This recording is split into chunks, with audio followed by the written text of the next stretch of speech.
Αγαπητά μέλη της Διοικούσας Επιτροπής του Κόμματος Πειρατών Ελλάδας, με την παρούσα σας γνωστοποιώ την παραίτησή μου από τη Διοικούσα Επιτροπή του Κόμματος Πειρατών Ελλάδας και την ταυτόχρονη αποχώρησή μου από το κόμμα. Παρακαλώ πως γίνει άμεσα αποδεκτή με ταυτόχρονη διαγραφή κάθε προσωπικού μου στοιχείου από οποιαδήποτε ομάδα και εργαλείο του κόμματος. Επίσης, παρακαλώ να μου κοινοποιηθεί ηλεκτρονικά η ικανοποίηση του αιτήματός μου. Αυτή δεν γράφεται εύκολα και αυτό γιατί οι μνήμες που με συνοδεύουν είναι εξαιρετικά πρόσφατες και όπως πάντα στην επιφάνεια έρχονται περισσότερο οι ευχάριστες παρά οι δυσάρεστες. Όμως νιώθω πως η κοινή διαδρομή και παρέμβαση στα κοινά, τουλάχιστον από μέρους μου, δεν μπορεί να συνεχιστεί. Η διαφωνία δεν έχει να κάνει με το ιδεολογικό σκέλος. Το αντίθετο, πιστεύω ότι όλοι όσοι αποφασίσαμε κάποια στιγμή να συνδράμουμε στο πειρατικό είμαστε κοινωνοί των βασικών του αρχών και της πίστης στον άνθρωπο. Το πιστέψαμε και το πιστεύουμε, γι' αυτό και βρεθήκαμε μπροστάριδες ενός πολιτικού κινήματος, διαθέτοντας κόπο, χρόνο και χρήμα, θέτοντας σε κρίση, ατομική και δημόσια, το πρόσωπό μας σε μια εποχή που δεν ενδείκνυται για μάχες στην κεντρική πολιτική σκηνή. Πιστέψαμε και πιστεύουμε σε ένα πολιτικό κίνημα που δεν έχει προοπτικές εξουσίας, με μικρές δυνατότητες προβολής και παρέμβασης, αλλά που μπορεί να ρίξει τον σπόρο για να αλλάξουν η ηθική και η νοοτροπία σε πολιτικό επίπεδο τόσο των πολιτών όσο και των ερετών της. Η διαφωνία έχει άλλες αιτίες. Η μία, ίσως και η πλέον σημαντική, είναι το επίπεδο και η ποιότητα της εσωκομματικής διαφωνίας. Προφανώς και δεν περιμένει κάποιος να υπάρχει ομοφωνία και σύμπνοια στο εσωτερικό ενός κόμματος για κάθε θέμα που το απασχολεί. Αυτές είναι δημοσιογραφικές ανόητες απαιτήσεις. Ακόμη και το ίδιο το άτομο, ανάλογα με την εξέλιξη των συζητήσεων και των επιχειρημάτων, αλλάζει διαρκώς απόψεις μέχρι να καταλήξει ποια είναι προσφορότερη για την επίτευξη του στόχου. Από τη διαφωνία όμως μέχρι τη διαπόμπευση και την υπονόμευση των εσωκομματικά διαφωνούντων υπάρχει τεράστια απόσταση. Κακεντρεχή σχόλια, ηρωνίες, ύβρις, ιδεολογίες στην ημερήσια διάταξη. Φτάσαμε στην πλέον αντιδημοκρατική συμπεριφορά να καταγράφονται οι συνομιλίες μελών και να χρησιμοποιούνται αποσπασματικά κατά το δοκούν, να λιδωρούνται και να διαπομπεύονται οικογένειες, να υποκλέπτονται επιδεικτικά τα ψευδόνυμα μελών και να οικειοποιούνται από άλλους. Και όλα αυτά σε ένα γλωσσικό επίπεδο βόθ. Το bullying να έχει φτάσει σε επίπεδα που θα ζήλευαν πολλές ακραίες ομάδες και βέβαια ξερόλες. Έχουμε γεμίσει μέλη που μιλούν για τα πάντα και συνεχώς με ύφος ειδήμονα και ημιθέα. Πού είναι η δημοκρατία που ευαγγελιζόμαστε, ο αλληλοσεβασμός και η ανοχή του διαφορετικού, το ευήκον ους προς τον πραγματικά γνώστη ή τον διαφωνούντα, η τεκμηριωμένη απάντηση προς τον λανθάνοντα? Δεν τα είδαμε πουθενά αυτά από τους μονίμους κριτές των άλλων. Μάλιστα έχουμε ένα γκρουπούσκολο τέλειων παντογνωστών, ιατρών πάσας νόσου και πάσας μαλακίας, που αλίμονος αν τολμήσεις να τους αμφισβητήσεις. Προφανέστατα αργόσχολοι, το μόνο που έχουν στο νου είναι αυτάρες και επίδειξη της πολιτικής του τελειότητας και του αλάνθιστου ενστίκτου. Ευτυχώς είναι μόνοι. Η δεύτερη διαφωνία έχει να κάνει με την απουσία από τα προβλήματα του τόπου μας. Προφανώς, αν ζούσαμε στη Σουηδία, ίσως να συμπεριφερόμασταν σαν τους πειρατές της γεννήτερος του πειρατικού κινήματος. Παρεπιπτόντως, ο θεοποιημένος Φαλκβίνγκε μιλά και γράφει σε εξαιρετικά υψηλού επίπεδου γλώσσα, εν αντιθέσει με πάμπολους ηθαγενείς λάτρους του, που δεν βάζουν γλώσσα μέσα τους και μη γνωρίζοντας τι κατεβάζει κούτρα τους. Αλλά δεν ζούμε εκεί. Ζούμε εδώ και έχουμε τρομακτικά προβλήματα.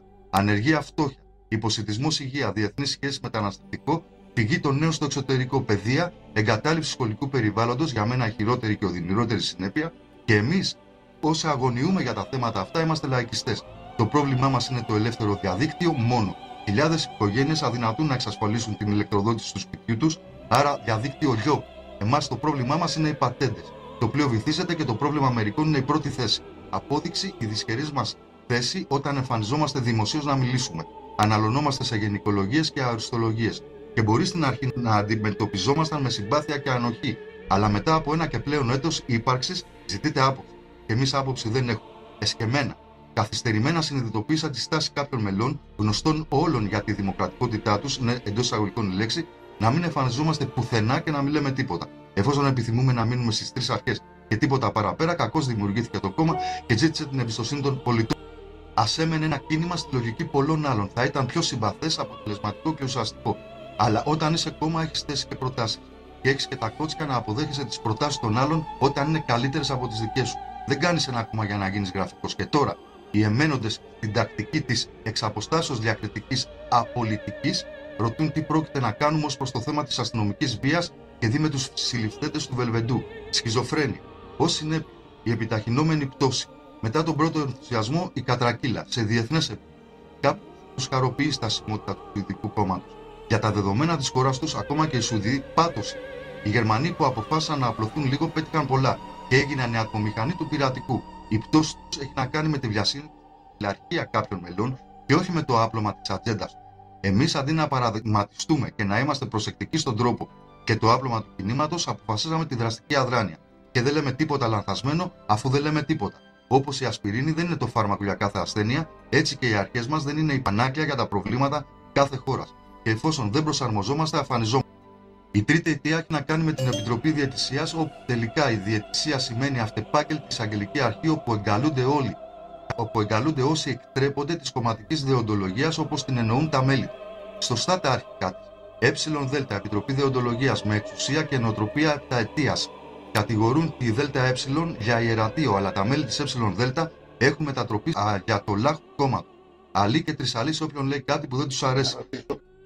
Μέσα από ένα καταστατικό έκτρωμα ελέγχεται και κατευθύνεται ολόκληρο το κόμμα από μια επιτροπή σκληροπυρηνικών. Η ΔΕ είναι πλέον το εκτελεστικό όργανο της ΕΔ, τα στραβοπατήματα της Επιτροπής πάμπολα και έχουν αναρτηθεί παντού. Μάλιστα, κάποιος θέλει να κάνει εξαγωγή τεχνογνωσίας και στην Κύπρο, μιας και τα έχει καταφέρει εδώ και τόσο καλά.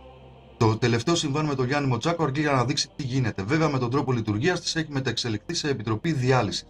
Μέλη που επικοινώνησαν μαζί μου και συζητήσαμε την επικείμενη αποχώρησή μου είπαν ότι όλα αυτά είναι παιχνίδια κάποιων γιατί θέλουν να γίνουν ευρωβουλευτές. Δυσκολεύομαι να πιστέψω ότι υπάρχουν τόσο τυφλοί που δεν βλέπουν τις πραγματικές δυνατότητες και άμεσες προοπτικές του κόμματος.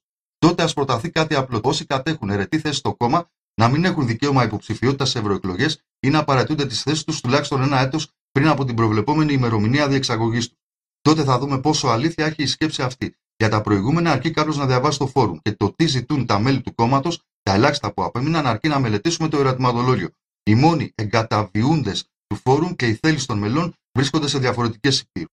Η μεγαλύτερη απόδειξη της αποτυχίας του είναι η αποαξίωσή του από τους νέους, αν και θα περίμενε κάποιος να έχει ιδιαίτερη αποδοχή από την ηλικιακή αυτή ομάδα. Δεν είναι όλοι αυτοί οι ηλίθιοι και βλάκες κατά την προσφυλή ορολογία υπερεφιούς μέλους.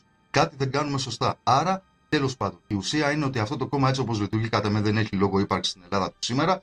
Στη Σουηδία ίσως, αν και εκεί όπου όπως παντού τα φρένα στην κατηφόρα δεν φαίνεται να πιάνουν. Χρειάζεται αλλαγή του τρόπου λειτουργίας του. Προσωπικά αποχωρώ κερδισμένος και πιο έμπειρος και το πιο μεγάλο κέρδος είναι κάποιοι φίλοι που απέκτησα και είχα το προνόμιο να συζητήσω και να αγωνιστώ μαζί τους. Θα συνεχίσουμε μαζί από όλα μετερίζια ή γιατί όχι και από εδώ. Εύχομαι κάθε επιτυχία στους σκοπούς και τους στόχους του πειρατικού.